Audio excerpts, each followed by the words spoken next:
Covid टीके को लेकर कई सवाल उठते हैं कि क्या 2 टीके लगाने के बाद हम सुरक्षित हो जाएंगे। हाल ही में लंदन के किंग्स कॉलेज की एक स्टडी में सामने आया है कि फाइजर और एस्ट्राजेनेका वैक्सीन के दोनों डोज लेने के 6 महीने बाद इससे मिलने वाली सुरक्षा कम होने लगती है और बूस्टर डोज की जरूरत पड़ती है।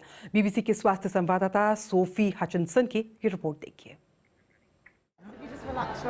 ब्रिटेन की आबादी के लगभग 1/3 युवाओं को कोरोना वैक्सीन की दोनों डोज लग चुकी हैं, पर इससे वो कब तक सुरक्षित रहेंगे, ये एक बड़ा सवाल है।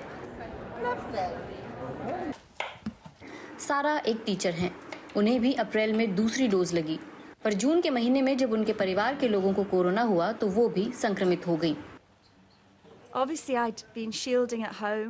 मैंने खुद को अलग कर लिया था, दूसरे कमरे में रही, खिड़कियां दरवाजे खोल कर रही, कमरे से बाहर मास्क लगा कर जाती थी। उम्मीद तो थी कि दोनों टीके लगने की वजह से मुझे कोरोना नहीं होगा, पर यह भी पता था कि ऐसा हो भी सकता है। मुझ में गंभीर जुकाम जैसे लक्षण थे, पर काम रोकना नहीं पड़ा। मैं घर से ही काम कर रही थी, बीच बीच में थोड़ा आराम करना पड़ता था, पर बीमारी पिछली बार से गंभीर थी। सारा उन लोगों में से एक हैं जिन्हें दोनों वैक्सीन लगने के बाद भी कोविड संक्रमण हुआ। हाल ही में जोई कोविड टीम ने एक रिसर्च की जिससे पता चला कि कुछ वक्त के बाद वैक्सीन का असर कम हो जाता है।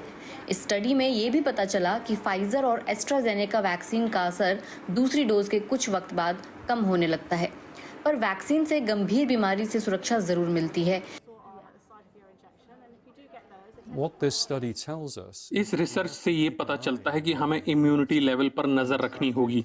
इससे पता चलेगा कि 1 महीने, 3 महीने या फिर 6 महीने में से कब बूस्टर वैक्सीन की जरूरत पड़ेगी। ब्रिटेन के कुछ हिस्सों में संक्रमण तेजी से बढ़ रहा है। स्कॉटलैंड में जहां स्कूल भी खुल गए हैं, वहां कल कोविड के 5000 नए मामले सामने आए। संक्रमितों में से 1/3 किशोर और बच्चे हैं। ब्रिटेन के कॉर्नवेल में तेजी से संक्रमण बढ़ रहा है। वजह वहां हुआ सर्फिंग और म्यूजिक फेस्टिवल।